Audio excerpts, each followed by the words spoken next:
Hi everyone, and welcome to Mindful Mondays. Today we're going to be talking about wholeness. And even more important than that, I'm going to be going over two very simple to use tools that'll not only put you on that path, but keep you on that path so that you can achieve that wholeness and that life that God has for you. So glad you're here with us today.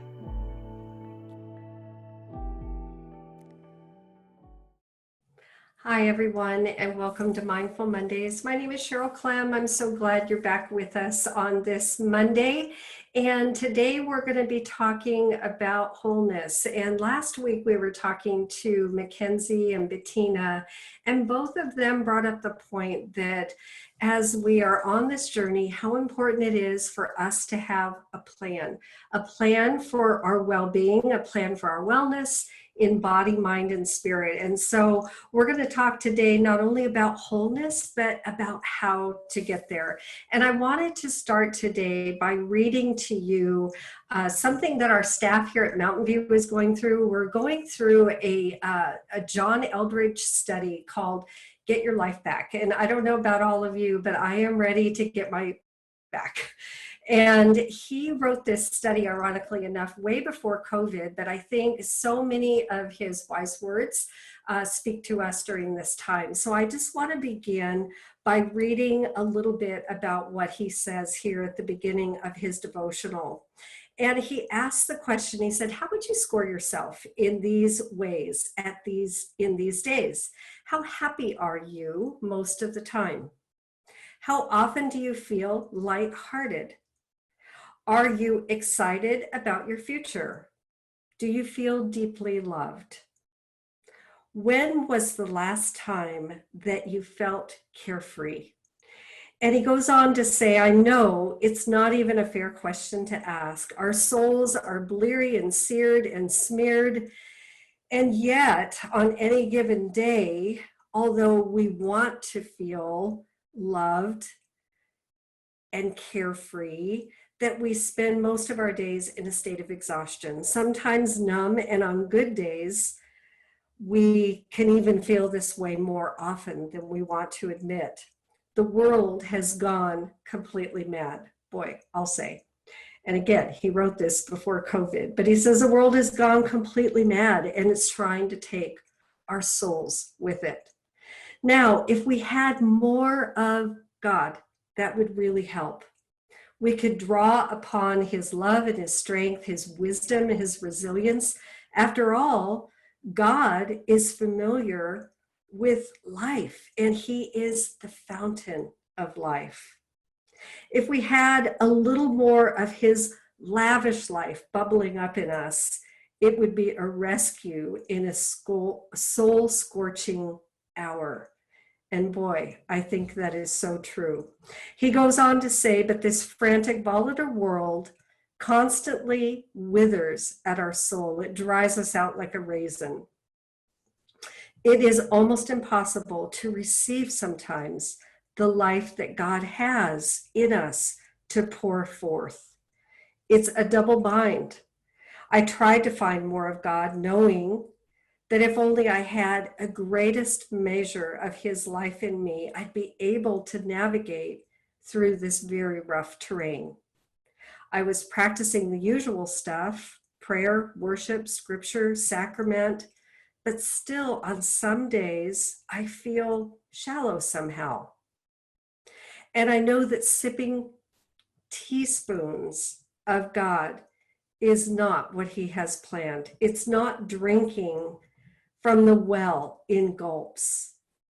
It's swimming, not wading.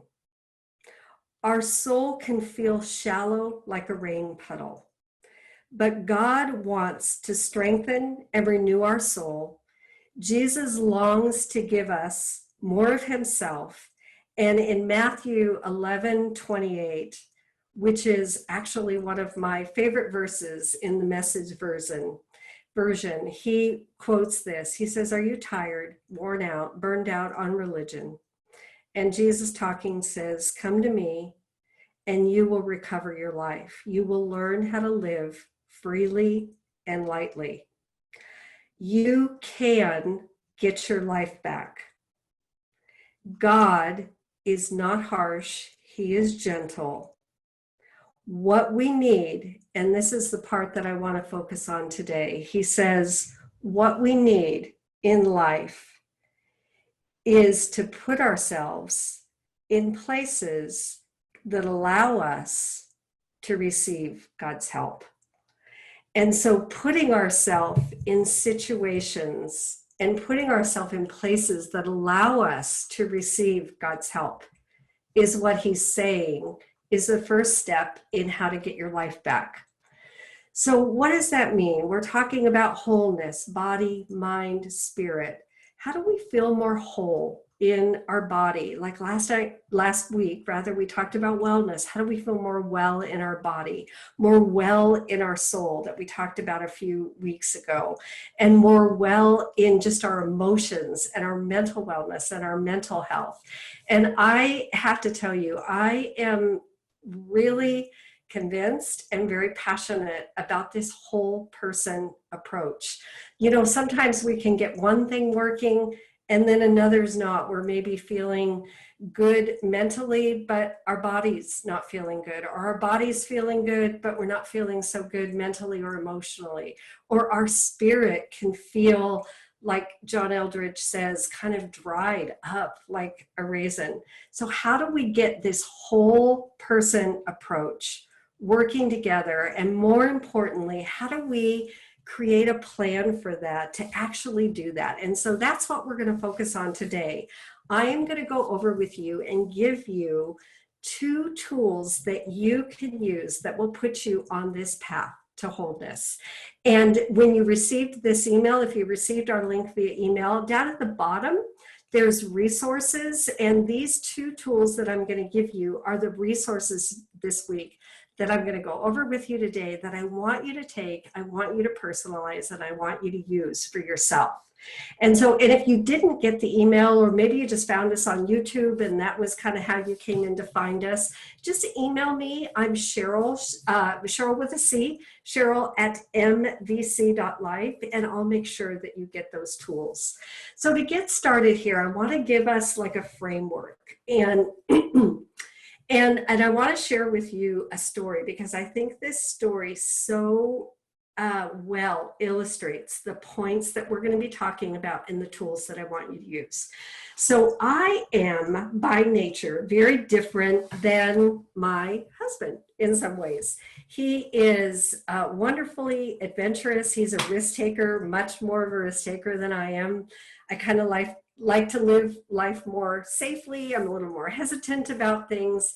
And he was in one of his adventures sharing a story with me one time that made so much sense to me, just in terms of how to navigate life, how to plan and hold on to what we know is true. And so I want to share that story with you.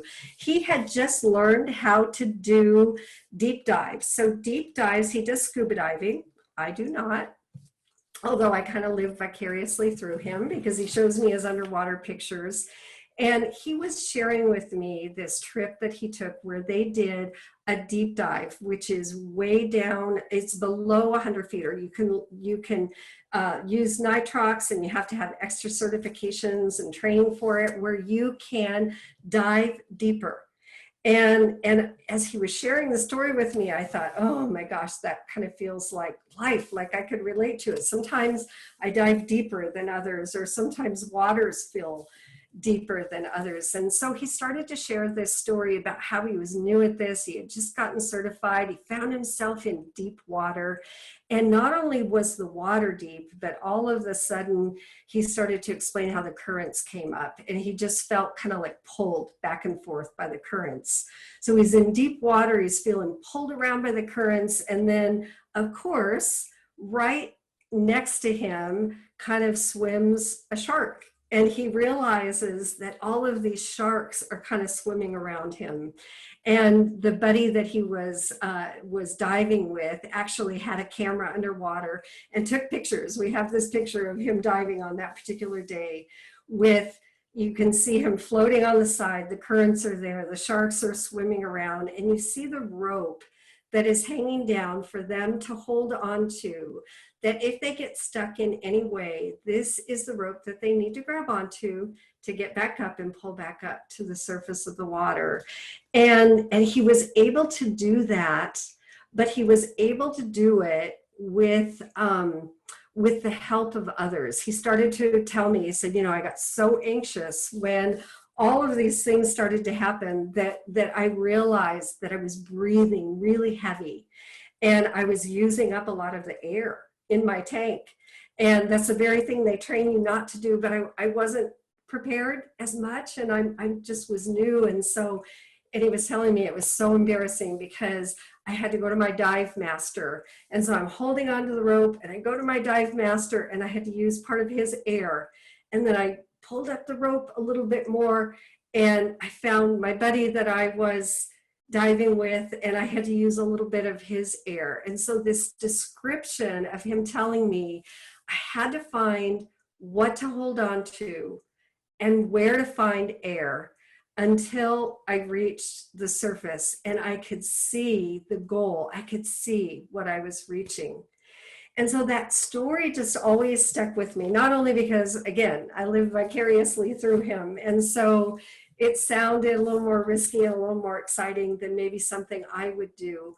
But it just struck me how much that is really just a metaphor for life. And so I began to use that story and just kind of that image that he had painted for me of what to do when I start to feel under deep water, pulled around by the current, feeling like I can't breathe, and I'm trying to get where I want to go, and I'm trying to reach the surface. And so I put together this tool that I use, and I want to share it with you because it blends so beautifully with everything that we've been talking about. It talks about body, mind, spirit, and it talks about planning for that in a way that helps us to grasp onto the things that we know to be true. And that's always a good starting point with both setting goals, setting a plan, or even thinking through in our own mind what to do and what not to do. Sometimes there's so much, and boy, have we experienced this lately, right? So much information, so many things changing day to day, and you think, oh my goodness, I don't even know what to hold on to. So when we don't know what to do, we go back to what we do know what to do, and we map out how to hold on to those things. So I'm going to give you two tools here that I'm going to share on my screen with you, that I'm going to walk you through really quickly, that we've provided for you to use so that you can take away the things that you've been learning and you've been participating in, and that you can think through really three things. Any good plan really has three simple elements to it. It's an assessment right now of where am I at? Where am I at right now? How am I doing? How am I doing in my body? How am I doing in my health and wellness? And how am I doing emotionally, spiritually? Looking at all of those parts and doing a self-assessment. And after we look at where am I at now, we always look at where do we want to go, right? That's our goal. Bettina was talking about that last week, and she talked about the fact that we can even have daily goals, small goals for our own wellness, and the fact that she looks at that the night before. But the point is that we have to know where we're going. We have to know the target. We have to know what we're reaching for. And like in my husband's story, if he was in deep water and he didn't have the rope and people around him, and if he couldn't look up at some point and kind of see the light and what he was reaching for, it would get pretty discouraging there. And so keep hold of just that framework as we walk through these two tools that I want to show you. So I'm going to share my screen here with you. Let me take a minute here to bring that up. And we're going to share here. Here's the first tool that, again, it's on your resources. And so you can go through this on your own. And this particular tool breaks up all the different parts that we've been talking about. And I can't tell you how passionate I am about regular self-reflection, self-assessment on body, mind, spirit. We've got to get all of those working together to feel our best, to be our best, to, like John Eldridge says, get our life back and really live the way that God intended us to live. So this particular self-assessment breaks that down into each area. So we look at, how am I doing with my physical health? How am I doing with my mental health? How am I doing with my spiritual health? And you rate yourself anywhere from, you know what, I'm doing this really well, to, my goodness, I never even gave that a thought. That never occurred to me that that should be something that I should have as a goal or that I should pay attention to. So this self-assessment is the first part of the process that all of us can do together, taking a look at and answering that question, where am I now? And just looking at where I am. And then the second part is looking at and taking a plan. And I put together a very simple tool. I don't know about you, but I like for things to be very simple and very just easy to use. So then the next step is to plan for, how am I going to get there? What can I do specifically, tangibly, to help me get in the direction, get to the place of getting my life back, and again, my wholeness that I want to have. And so let me screen share here this second tool. And let me just show you this briefly. And so again, it gives us this image that we've been talking about, where we look at, what do I want to do? How am I going to get there?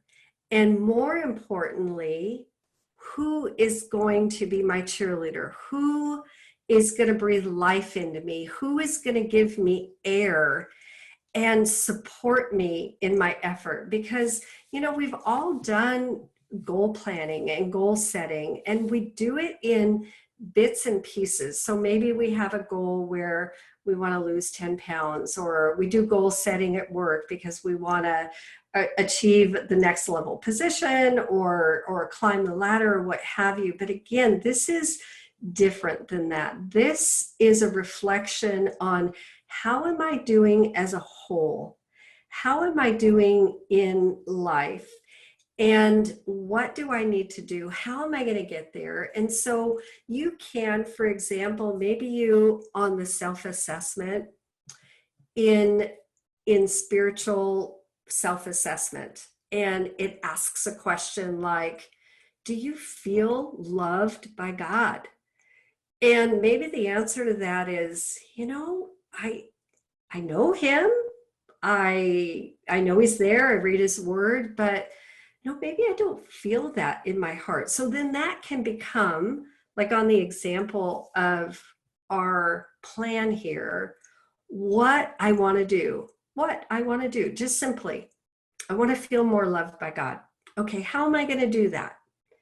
Maybe I'm going to see a spiritual director and I'm going to talk about God. Maybe I'm going to look up all the verses on love and see what the Bible has to say about love. Maybe I'm going to talk to my pastor. Maybe I'm going to talk to a Christian counselor. Maybe I'm going to read a good book on God's love. So just simple, doable tasks. What am I going to do? How am I going to do it? And then the last part, which is, I love this reminder of who. So often in goal setting, it's something that we do on our own. It's our own goals, or we look at it with a boss or a supervisor, but we don't bring other people into it. But you know what? We all are new at things every day. We are all learning how to become more whole, more the people that God intended us to be. And we are not designed to do that alone and to figure it all out on our own. So who is going to be a part of that goal. And really it's as simple as that. And so looking at just the different parts here, choose 1 or 2 goals for body, 1 or 2 goals for mind, 1 or 2 goals for spirit. Jot them down. What am I going to do? How am I going to get there? And who is going to help me with that? So this is a simple tool that we all can use. And, we've talked a lot about, let's not let this time go to waste. Let's use it. Let's have this idea of mindfulness be something that we participate in, that's going to create more of the life that we're looking for, more of the life that God has for us to live, where we feel better and we feel more whole. And maybe some of you are thinking about this process and you're thinking, I'm on top of the boat and I feel good and I'm feeling the wind in my face and I feel safe up here. But maybe others of you are feeling in different areas of your life where you're underwater, or you're low on air, or you're surrounded by sharks. So whatever those things are that you're dealing with, again, what John Eldredge says is that it's there for us. It's there for us. It's waiting for us. It's the life that God has for us. It's the completeness and the wholeness that he has for us.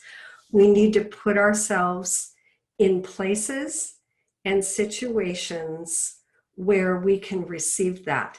And that's how we get our life back.